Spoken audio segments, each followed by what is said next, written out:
Life Management Science Labs would like to acknowledge that we live and produce this podcast on the traditional lands of the Wurundjeri people. We'd also like to acknowledge the traditional owners of the lands of our listeners and our international colleagues. We'd like to pay our respects to their elders, past, present, and emerging.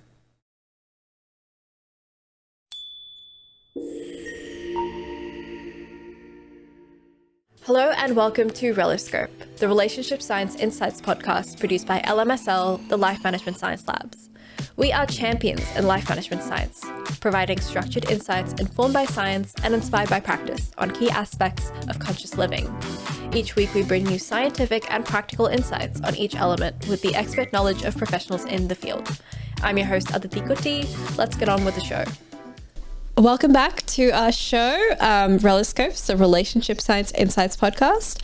I'm here with Cristina Davy, who is an international dating and relationship coach and creator of the Become the One and Love Map dating programs. Cristina, thank you so much for joining me on the show today. Thank you so much for having me. It's such a pleasure to connect with you and, share with your audience as well. Thank you. I'm really looking forward to our conversation today, which is going to be about separating from a partner with graciousness and forgiveness. I was joking with our videographer who's in studio earlier that I have neither graciousness nor forgiveness in me. So this is going to be a really fun episode for me to take on. But before we kind of get into that, tell me a little bit about yourself. Well, I am... 47 nearly, and I have a 10-year-old son. The reason why I'm doing what I'm doing is because of my own journey. So I was married for 15 years, and one day I had to make a choice, to call it off because he was cheating, and I felt like my mental health was getting affected. So at the end of that, I found that it was very hard. I really felt like half of my body was missing. I felt so unbalanced because I used to believe that, you get married and you just die together. You go through everything together. You're so committed, right, for a lifetime. So the whole separation from my ex-husband was very difficult. But in saying that, I also recognize my needs for love and connection. I thought I'm going to go out dating.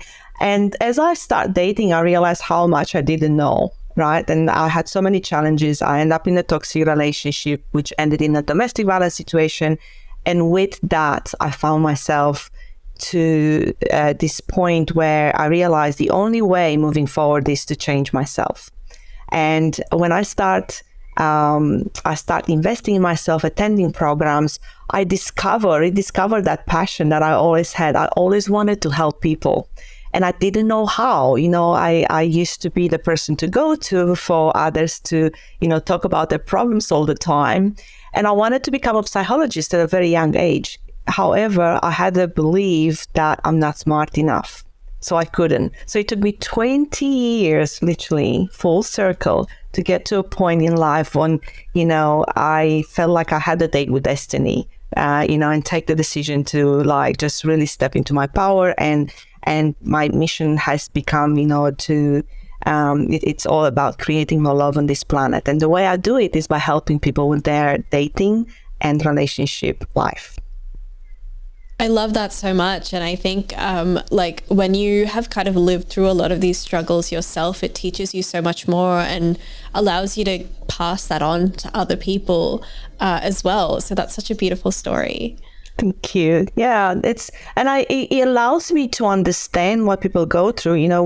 When I think sometimes when we break up, we have those expectations that we should just move on right away. We should just be okay right away.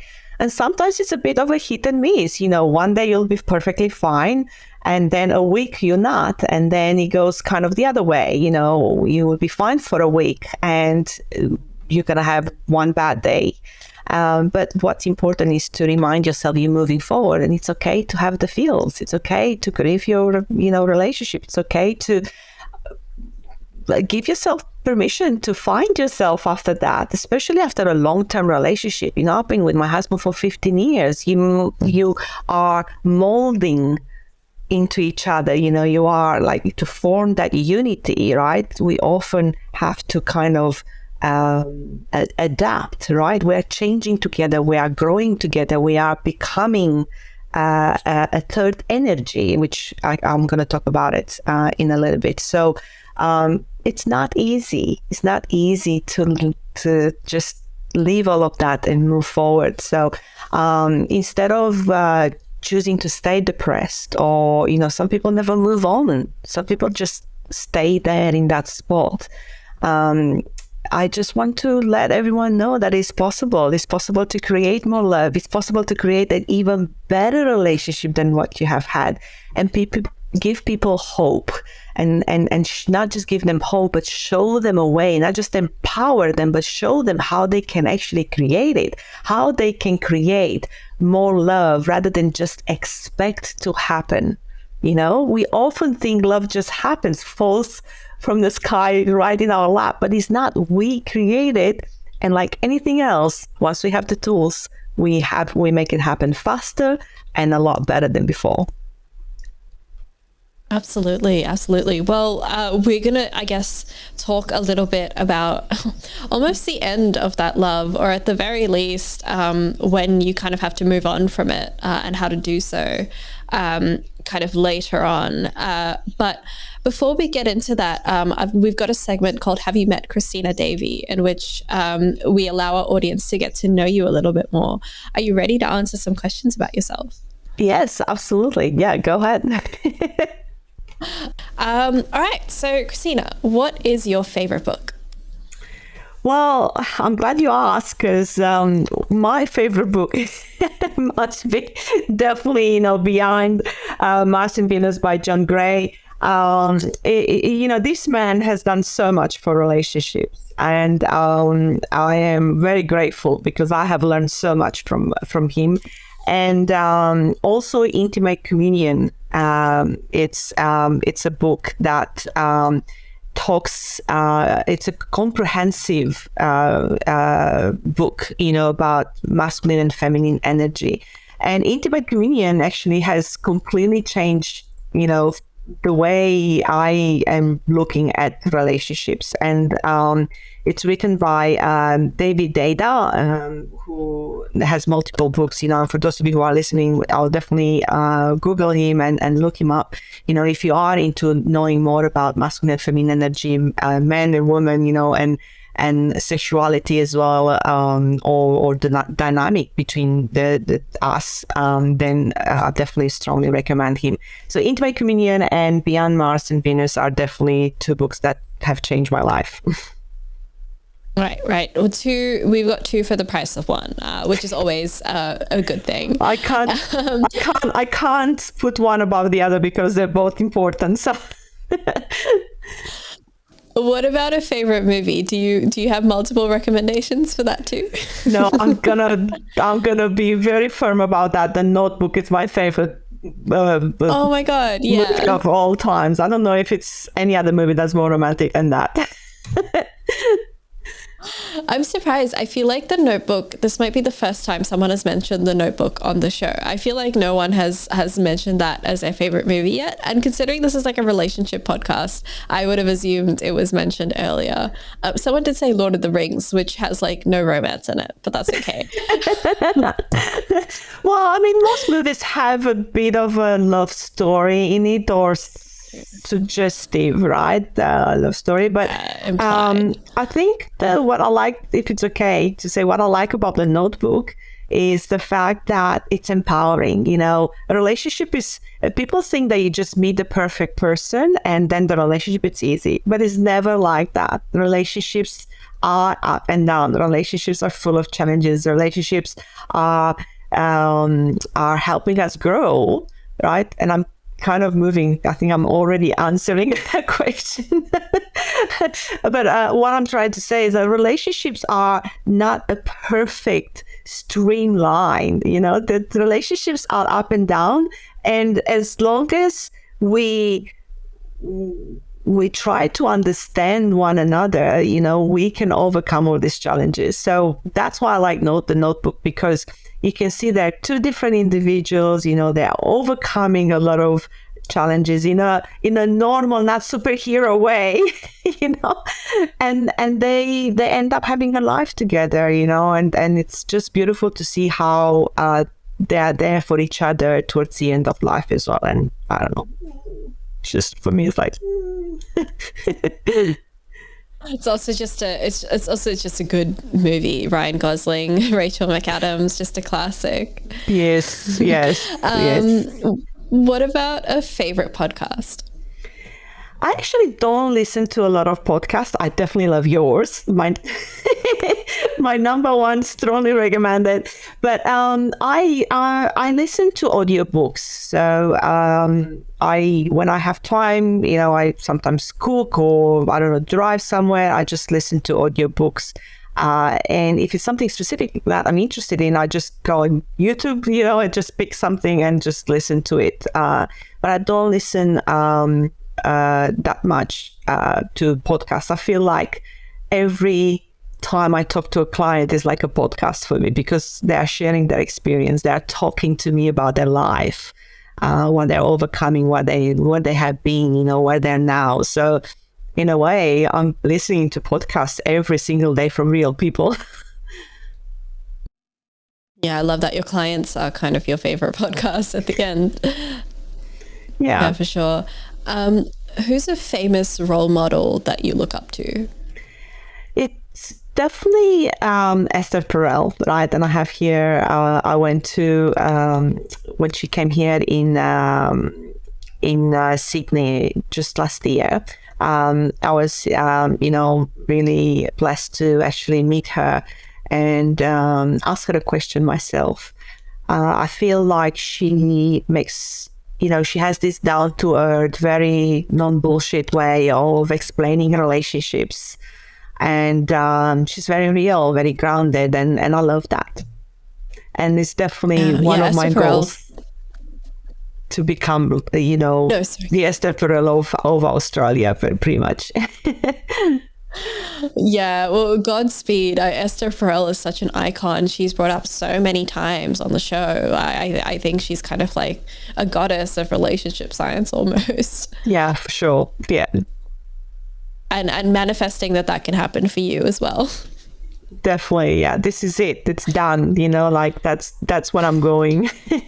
Like I had a picture with her, and I already saw myself. I took a picture with her, and I already saw myself, talking with her in a couple of years, and having, an interview and talking about that moment when I decided, I saw her on the stage and I decided, you know what, I'm going to be the Esther Perel of Australia in my own version, not in copying her, but what she represents. Yeah, of course. Godspeed. I really, really hope you make it. What's the last course that you completed? Actually, it was just last weekend, and it was with Dr. Espen, and it was all about chakras, understanding yourself as an energetic being, and it was all about unblocking your chakras, breath work. It was actually really empowering. I've done it with a few other girls as well, and we had a blast. It was all pure feminine energy, all connecting and high vibe and dancing, and it's just pure bliss. And I had such an awesome experience through it. It was my first time connecting to the star soul chakra, which I haven't been aware of before, and that's when you really meet, basically you get a sense of unconditional love.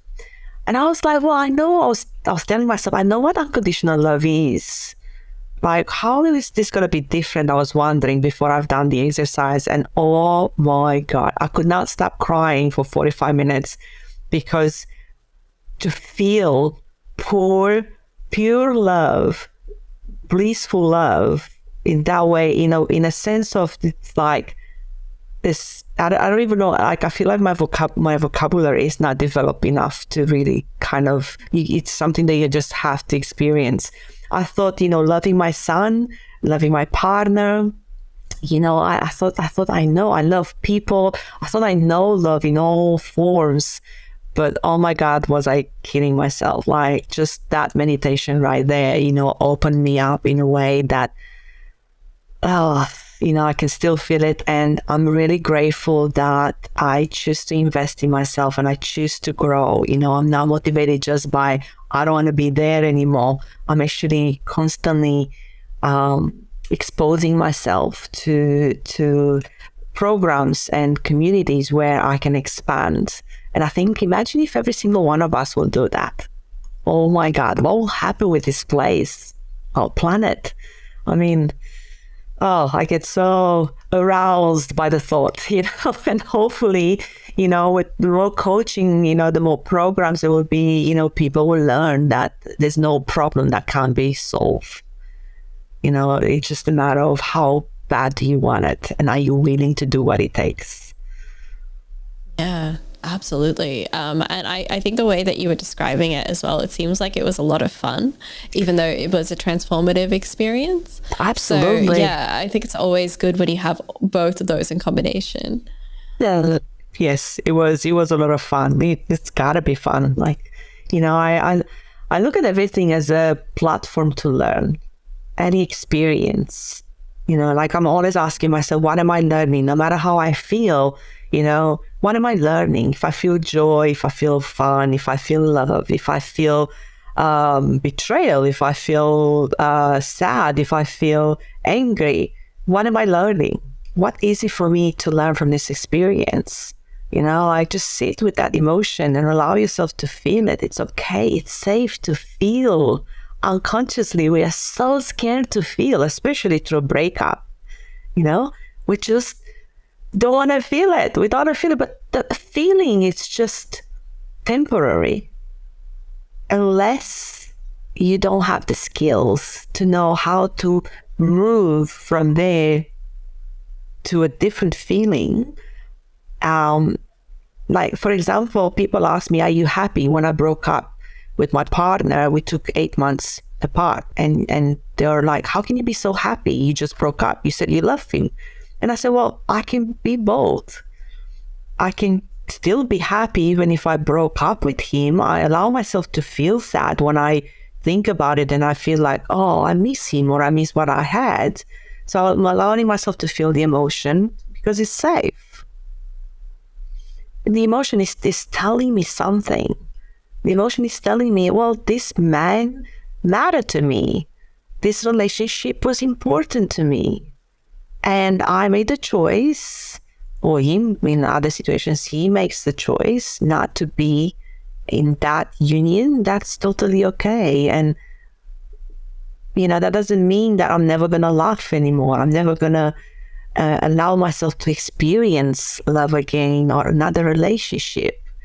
Because that's growth mindset. I can create this again, rather than fixed mindset, which says I'll never have what I just had before. If I didn't break up, if I didn't go through a breakup so many times, so I had 4 significant relationships in my life, and if I didn't break up with each person up until this moment, I'll have never been able to experience what I'm experiencing right now, because every relationship in my life that ended was a stepping stone for me to grow, to become the person that could experience what I have created in this moment. So, yeah, that was a long explanation of what course, what's the last program.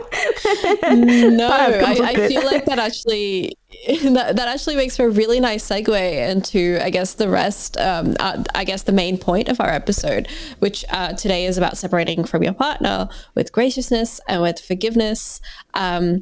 So I guess to start very, very broadly, what is a relationship to you? How do you define a relationship? My explanation is probably quite basic and not necessarily something romantic, but I look at it as an exchange of energy. People go into a relationship and sometimes, especially when a breakup happens, it's like he did this or she did this, and But what happens is we stay in a relationship as long as it's fulfilling some of our needs. Because when our needs are not met, we opt out.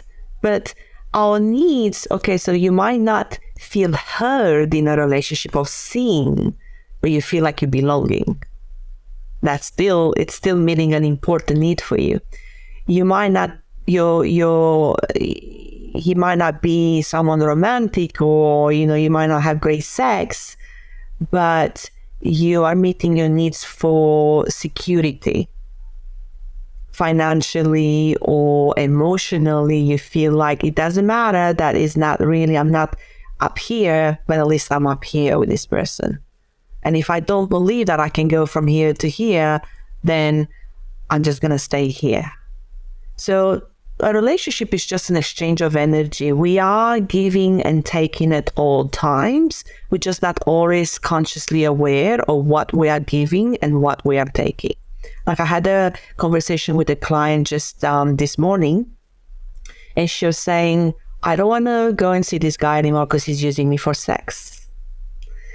And he keeps using me, and how much longer am I going to allow that? And I said, well, actually, you're both using each other for sex.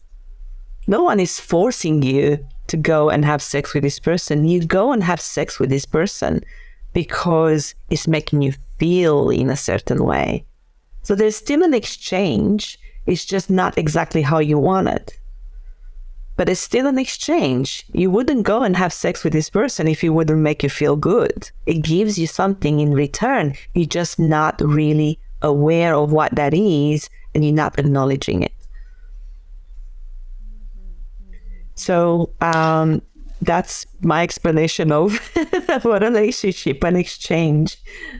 Sometimes it's a great exchange, and sometimes it's a bit unbalanced. Yeah, for sure. I guess that also kind of leads nicely to the next question, which is, in your opinion, does a relationship still hold the same meaning that it did maybe decades ago? I think the meaning is something personal. The meaning comes from our background, our exposure to knowledge, our beliefs, our model of the world. So the meaning of a relationship is something different for each one of us. But if I can take your question and expand it a little bit and say, are relationships the same way as they used to be a while ago, decades ago? No, for sure not. We are definitely changing from the gender-based, role-based relationships to something that's more spiritual as well, and more empowering, in a sense that now men and women can do both. Like, men can take care of kids and cook and clean up a house, and a woman can provide for herself. She can be in an empowering role in society, right, and make a difference and be heard and express herself and lead, which was not really so common a while ago. So our roles in a relationship are changing. It's based on choice. What really suits us, me and you, and are we both happy with those choices? So that's, I think, what's happening. Plus the fact that we are now stepping more into our spirituality, and therefore there needs to connect with the person spiritually as well. I actually had this conversation with my partner, which I invited to spend the weekend with me into this program, and he said no for his reasons. And he could see I was upset or a bit disappointed, and he said, it's not really my thing. And I said, I understand that, but there's a need within me to connect with you that way, to connect with you and at that high vibe when I am right after a breath work, when I am right after I have done a process and I can sense your whole being, your whole soul, not just, what we do every day, cooking, kissing, coming home, going into the car. That I want to experience more. I want to feel more with you. So that wasn't really, people were not really that aware of that before, like 50 years old. It was pure, it was based on primary sort of needs, like having shelter, survival, more of this, because we are right after the war. We were raised by parents who were raised by parents that were in war. So our needs were different back then than now. Yeah, for sure. That's definitely a good point as well. How then what is a relationship separation? How do you define relationship separation? It's an end of a contract in a way. But the contract could be on many levels: emotional, right? Financially, you can call it whatever you want. But it's the end of a contract. Like, I'm choosing you because I find you suitable, right? And then I opt out when I feel like we're not moving towards the same direction. We can't, we're too different in order to build this third energy, because we are all energy. I am an energy source, right? He is an energy source. And then we also, together, we form the relationship energy, which is a third energy, right? And as long as we feel happy and our needs are being met and we bring value into each other's life, we stay together. And when we're not, we can opt out. Before, it was a taboo, right? We were too afraid to do that because we are ostracized. It was people were viewing that as doing the wrong thing. So people had to, not that they had to, because they still had a choice, but they felt pressure to stay in an unfulfilling relationship. But right now, really, if you feel like this relationship doesn't bring value into your life, the best gift you can give to yourself is to choose to end that contract. And it doesn't have to be a marriage, right? You just end the contract, end the relationship. I hope this makes sense. No, that absolutely made sense. I think that we make a lot of contracts without even realizing it, I think. And when you're conscious I think it's, when you become conscious that a contract has been made and you want to end it, I think that's probably the right time to separate, at least. Absolutely, I agree. Many struggle to understand my choice. So last year, I'm going to share a little bit about me because I think it's relevant to the subject. Last year, I was ready to move my partner and I relationship to the next level. I wanted to move in together. I wanted to wake up. I wanted to wake up with him every morning. I wanted to have those plans and goals as a family, that family feeling, not necessarily another child, but just that family feeling. And for reasons that I'm not going to go into right now, because there are other people's privacy as well, and I'll rather just keep it that way. He couldn't, so he said, I love you, I want to be with you, but I can't offer you this right now. And I said, okay. And he asked me, can you wait for me? And I said, how long? And he said, I don't know, because he wasn't up to him. He felt it was up to someone else. And I said, well, I don't mind waiting, but I need to know how long, because it might never happen. What are the steps I need a plan. I need something concrete. And he couldn't give me that. So I said, well, I love myself enough to know that I can have whatever I want and need in my life. And for me, having a family on my own is very important. And I know that by continuing to stay in this relationship, I'm going to start to resent you, because you can't give me to something that I can't create with you, that thing. I can create everything else but that. And that's just not enough for me. So I'm going to honor myself and you and count from abundance and choice and end this relationship here. Not because I don't love you enough, not because, I don't feel happy with you. It's because my dream of having a family, it's so important to me. And you, a partner, it might sound a bit, rational, but a partner, it's a vehicle that can take you to the relationship that you want. So you can change the vehicle. You can have the same things in different sort of forms.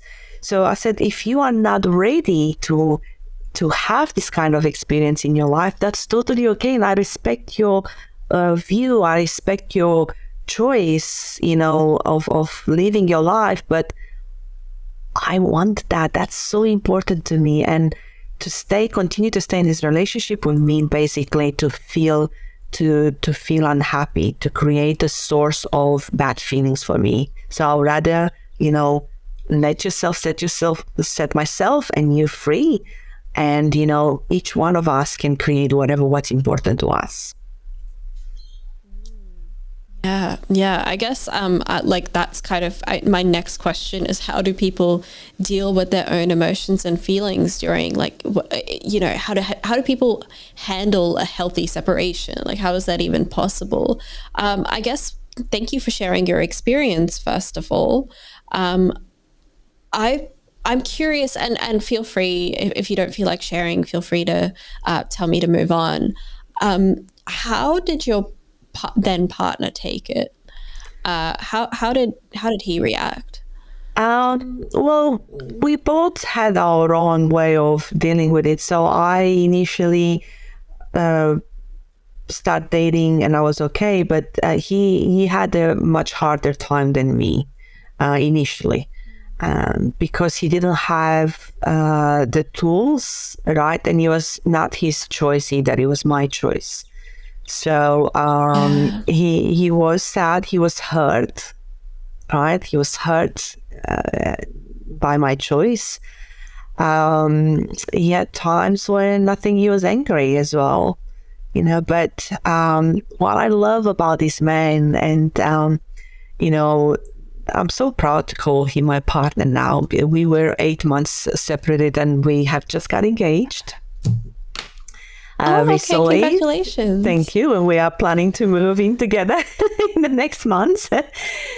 So, but what I love about this man is that he has been able to call himself up on his stories. What happens when we suffer, when we are sad, when we are upset, when we are going to break up, we form a lot of stories about ourselves and others. For me, for example, it was, I didn't feel wanted. I felt like, so my story was, he doesn't love me enough to overcome this challenge and choose me. And the more I was focusing on that, the more I was feeling hurt and betrayal and at times anger. I was angry with him. How could he? How can he say he loves me? And on his side, I'm just assuming now because I'm not him, but from our conversations, he felt hurt. He felt let down. He felt like he was not good enough for me. A man that can't provide the woman with what she needs feels inadequate. Feels like he's not good enough to give her what she needs. It's actually really a big hit into the ego, not just the ego as well, but just the essence as a man. So he was very hurt. He suffered quite a bit. Later on, I went up and down. When I was using my tools, I was totally okay and meeting my needs to what I knew it's going to support me in the process, connecting with other people, doing activities that are creating joy and fun, reflection. And I enrolled myself into a program as well, to work on myself. And I think in a way it was a bit harder for him because he didn't have such a strong system, to back him up. But nevertheless, in pain, we grow. And he did as well. So he learned a lot about himself in the process. He learned a lot about the dynamic between men and women as well. And, I'm really happy to say that right now, it's all good. But what we feel in a breakup, it's based on what we are focusing on. So if I focus on the fact that I lost something, I'm going to feel low vibration emotions. If I focus on I gained something, my freedom, I open the gates of possibility. Choosing to opt out of this means I'm trusting myself. I know my worth. I believe I can create this. I believe I can have it. I believe in the abundance of there are a lot of other good men out there.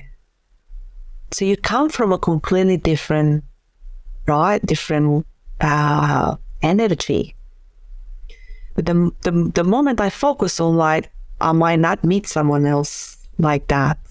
I might never have this kind of connection. I might never feel this way, and live in the past, go back in the past and relive all these emotions. The more we go in the past and relive all these memories, the more we're going to feel that we miss that person and we want to go back because it's in our focus. But when we change our focus and we move from the past towards the future and we are staying focused on our vision, what is it that I want to create from now on? That's going to help us, kind of move. And I think a separation is a great time to reflect on ourselves and what is it that we really want from now on. So it's actually a good thing sometimes. Though we don't see it that way, a separation can help us center ourselves, ground ourselves, get a clear picture of what is it that we want. So it might not necessarily be for me and my partner, for example, it was actually a good thing. Though we went and we are having all these feelings, it was actually what we needed for us to grow to become these people who can have the relationship that we want. Absolutely. When we're at our lowest point, we're open to the greatest change. I love that. A lot of wisdom in I didn't come up with it. It's from a cartoon, but yeah. I love cartoons. All right. Well, I guess I want to move on now to we've talked a little bit about that process of separation and having a system in place to help you kind of move on and deal with those feelings. Obviously, it's not, a linear, healing is never linear, but at least when you have a system in place, it kind of helps things be easier for you and put things in perspective when you are hurting and when things do get really difficult. I want to move on now to our practice/habit experiment debrief, where we can kind of deep dive a little into how we can apply everything you very graciously shared with us and put that into practice. Cristina, what's a practice that you would like to recommend for people who are trying to move on from a separation and perhaps do so in a way that reduces, is that the right way to put it, reduces the harm and the pain, or at least helps you manage it better? So I was thinking of something different before this talk about what I'm going to do, but now what I want to really talk, it's about something that actually Tony Robbins talks about. So it's not necessarily me that came up with, but Tony Robbins. And Tony Robbins says, like, in order for you to feel different, you have to change your emotional state. So if I want to feel happy, I need to have clarity about what makes me happy, first of all. And then second is you need to change your focus. So if I have time and I just sit here and think about my breakup, I'm going to feel more emotion. But if I go and do something that keeps my mind and my body involved, then that's going to help me. And for example, for women, you know, I recommend dancing. Right. So when we, and this is exactly what I did to help myself. I went out dancing. I don't really go out dancing that often. I dance at home sometimes, you know, even when I cook or whatever. But I went after my separation. I called my friends and I said, let's just all go out. And all my single friends were very happy because I gathered them all together and they're like, let's just go and do this. When you dance, you change focus. You look at people, you listen to the music, you're focusing on your moves. So the more you move, you actually move energy. So the more you move your body, all that happens is like you're actually moving energy. Hopefully the sound is still okay as I keep moving. Yes, it is. So without necessarily, I can dance if you want, but without necessarily, you know, without necessarily dancing, like if you just try it, everyone of you who listens, you know, especially if you are a female, dance.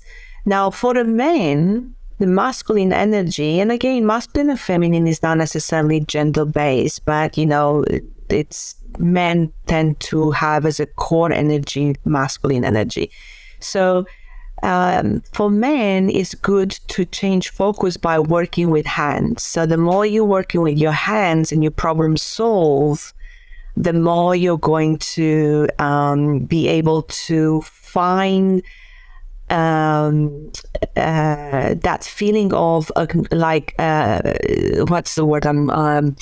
You feel like you're achieving something. You feel like you're reaching goals, and that for a man feels really good. So masculine energy needs to reach goals to feel good. So in order to change state, the more you use your hands or your body as a male, as in fixing something or moving things around, lifting weights, they build testosterone, one, and they also, what happens when we move our body, we create organically the happy hormones, dopamine, serotonin, oxytocin, and endorphins.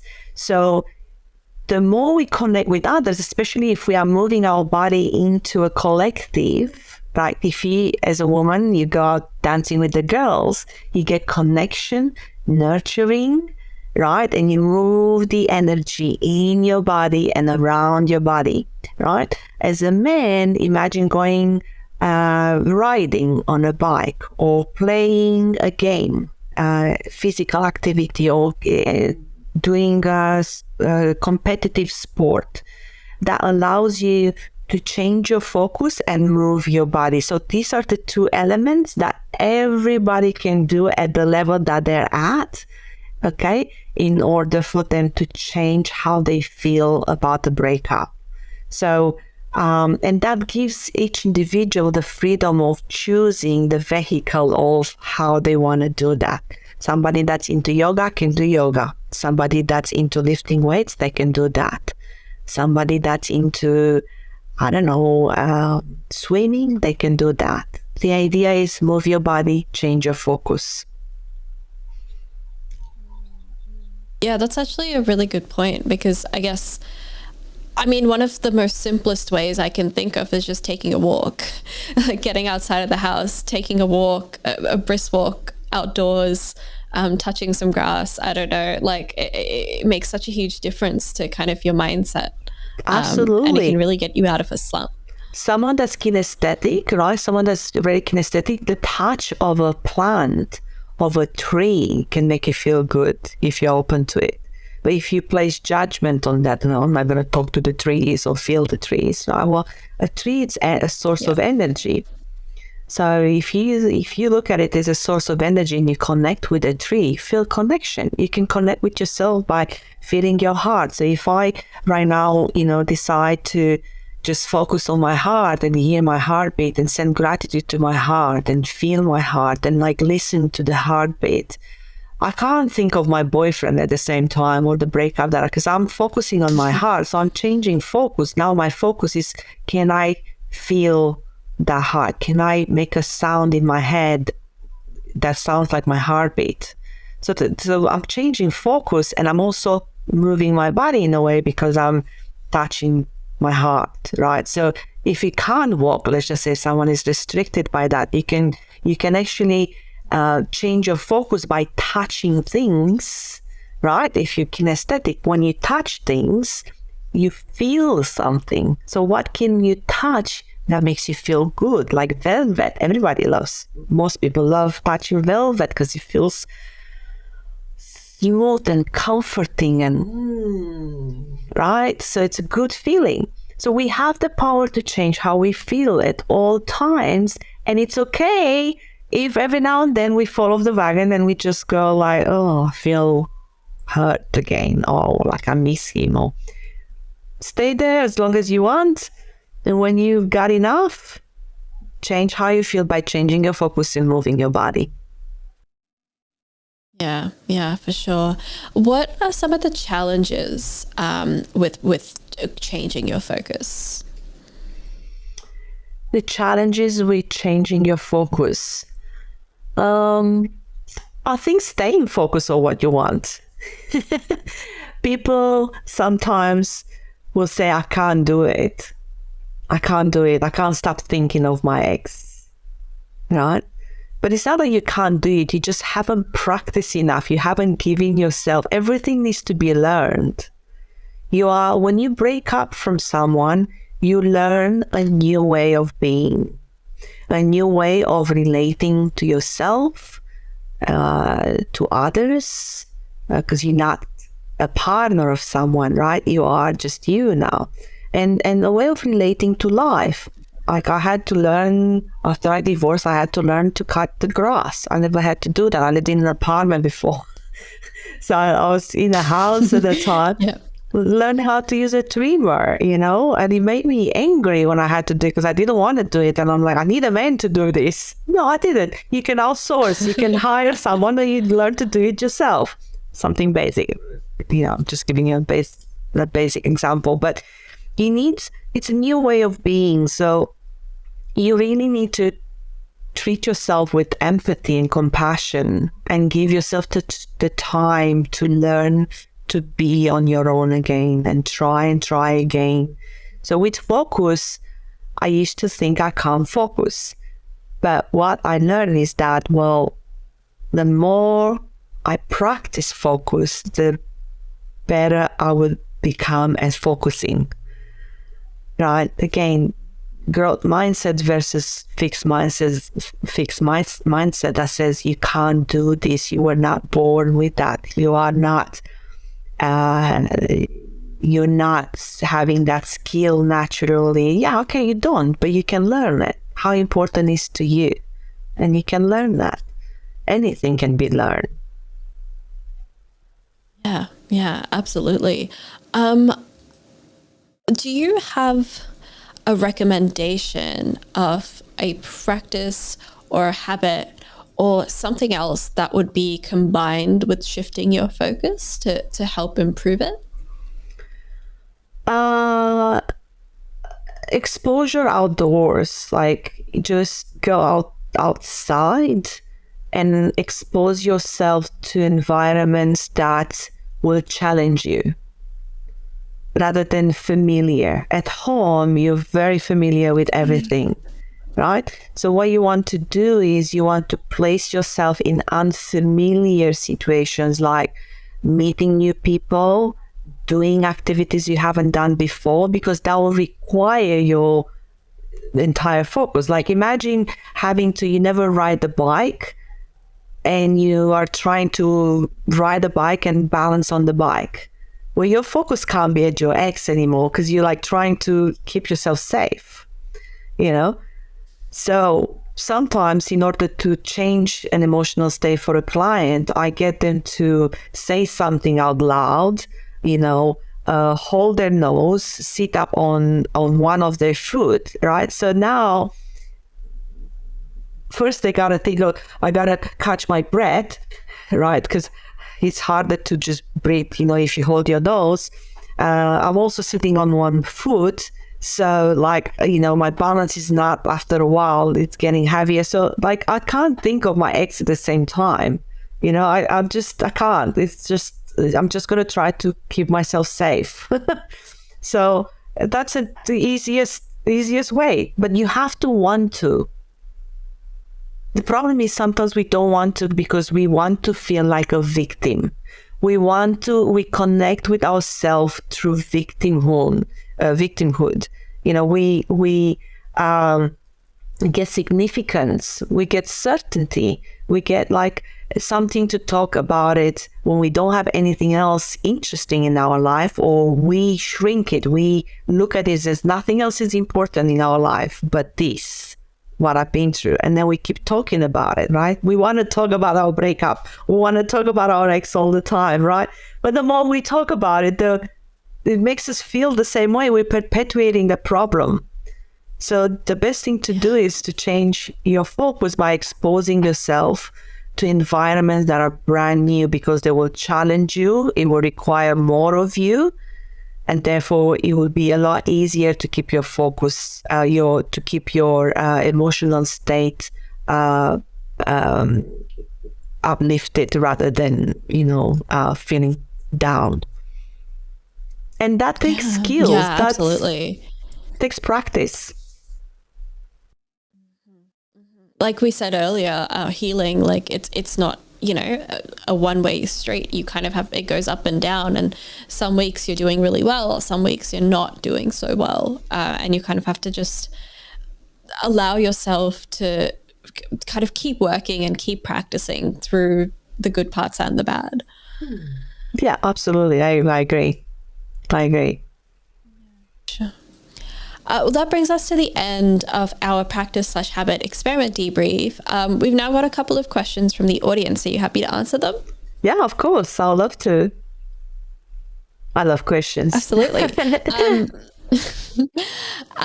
So one question, and this is, I think, it's a very simple question, but a very loaded one.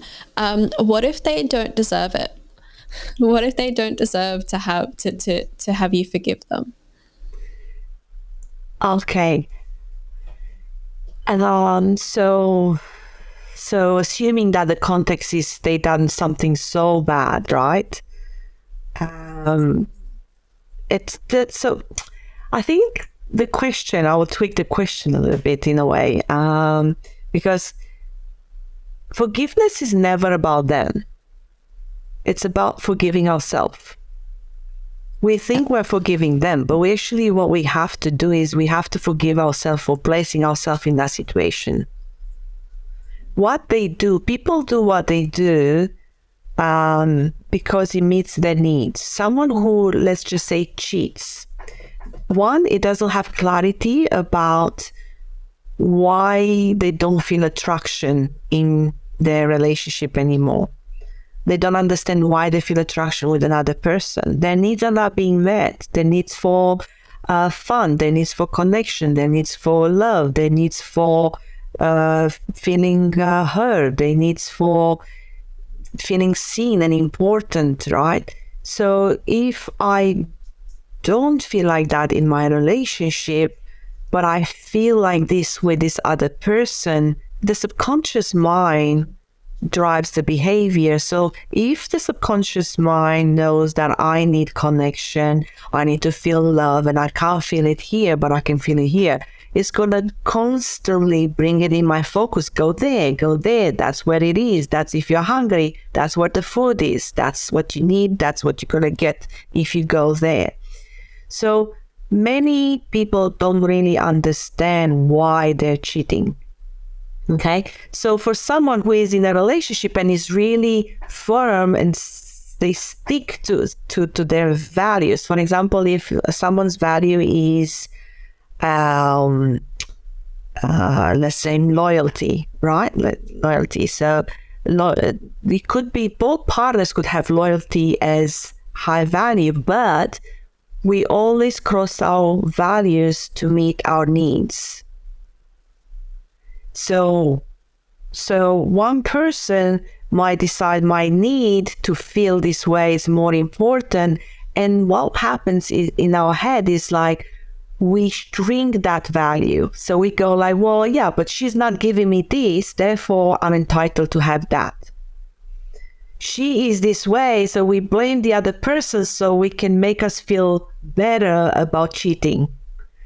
Because this other person is something wrong and they're not like giving us, and we are entitled not to do that. Because if we just feel blame or guilt, we wouldn't.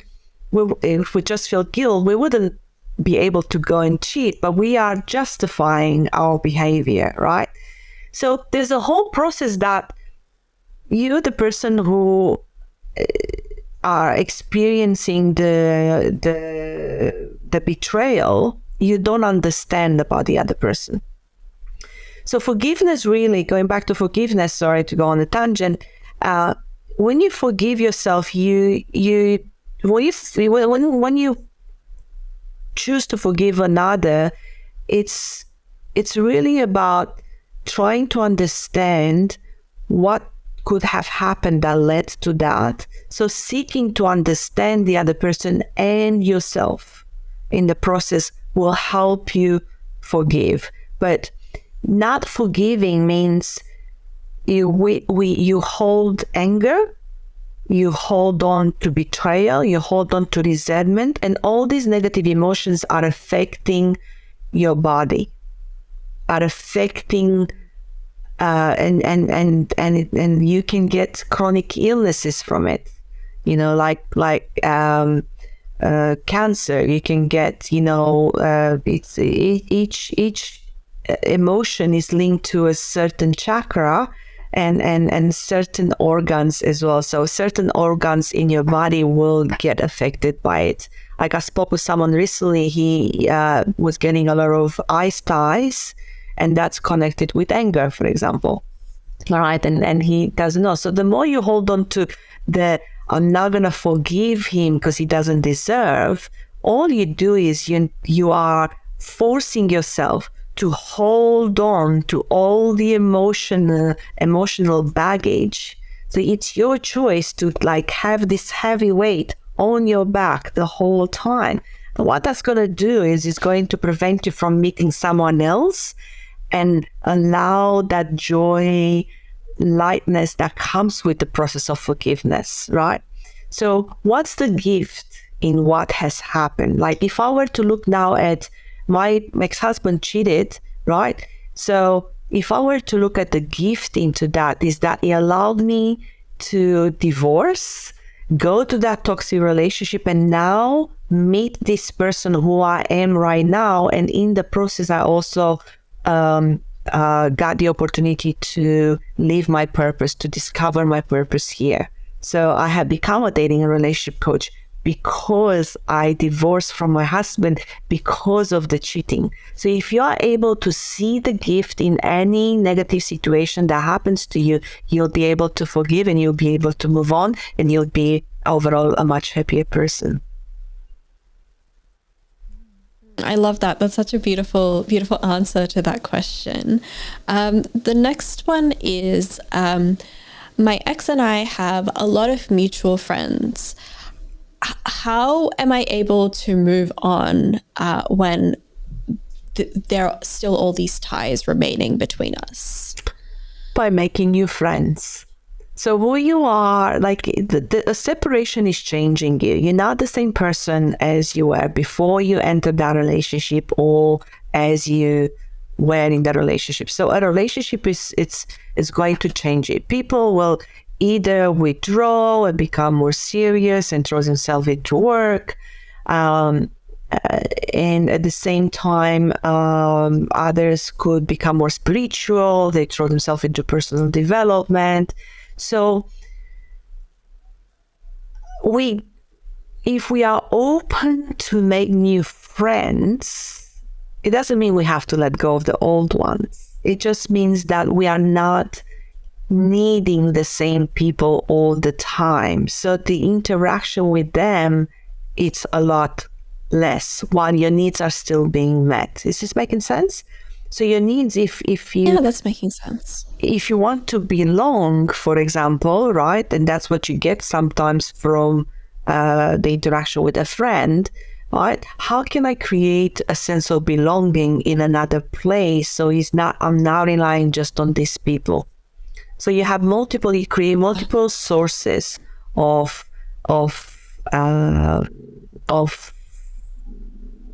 fulfilling your needs, which means, you connect with other people. So you're going to get new interests, you're going to get new things that you want to do or make you feel a certain way. And therefore, you're going to meet in those circumstances different people. And, it doesn't mean that you're not going to see the old ones, but it's less exposure, and therefore less exposure with less potential to meet your ex at the same time as well. And strong boundaries. So strong boundaries, we don't talk about my ex. I don't want to know. Yeah. I'm not asking. Okay, so this is a closed chapter and I'm moving on. And every time sometimes we bring up the conversation. So if I bring up, just tell me, hey, we had a deal, call me up, keep me accountable. We're not talking about my ex anymore. Yes. Our relationship is not about talking about my ex. Our relationship is based off shared interest, mutual understanding, and so on. So firm boundaries about it. Yeah, absolutely. That brings us to the end of the questions from the audience, as well as the end of our episode. It's almost coming to a close. Cristina, where can the people who are watching and listening, where can they find you? So I'm on LinkedIn, Instagram, and Facebook. Cristina Davy. It's very clear on my profile, that I'm a dating and relationship coach. So it'll pop up right away. I'm available on social media. Otherwise, you can always message me at 0432 012164. If you have a question, you can always book 30 minutes with me, and you will have one big takeaway from that conversation about yourself, or how you can move on, or how you can meet the right person. I love connecting and knowing new people all the time, so please reach out. Absolutely. I'm sure people will be coming, and we'll have all of those details in our description as well, so that if people want to go back and refer to it, they can do that too.